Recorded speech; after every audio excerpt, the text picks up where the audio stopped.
سمير صبيح باغلب ابياته يذكر لك شيء بس ما يقوله. وضح لنا للمشاهدين للتوضيح. يذكر لك شيء يقول لك على نفس الدرب ذبولي بس الصوف، حتى ارجع واقول ذياب ما كنت، بس ما قال لك خروف. الخروف وين؟ وين ذكاء في انتقاء واختيار الصورة الشعرية. وين الخروف؟ يقول عنده ابيات، يقول يذكر سنين عمره ويذكر الشموع، لا يقول سنين عمري ولا يقول الشموع. حافظها. يقول خلص وشل صبرهن ما بعد منهم، وظل ليلك طويل ولا عمر عدهن. ذابا والصبر نار على راس الخيط، ما غزر ضواهن بالهوى تحطهن. ما قال شموع وما قال سنين.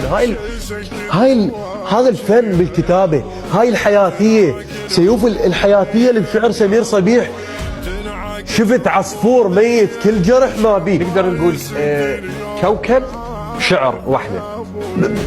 سمير صبيح سيف من تسمع قصيدته تحسك قاعد انت بالحديقة وتشوفه. شفت عصفور ميت كل جرح ما بيه. مرات نلقى احنا عصافير، احنا نلقى حرت هذا المنية شلون واصلته؟ شلت راسي شفت بالشجرة عش محروق، قلت هذا السبب والحرقة كاتلته. هاي الحياتية، هاي اللي يعيشك البيت، هاي اللي يخليك انت تحس انه البيت حي حقيقي. هذا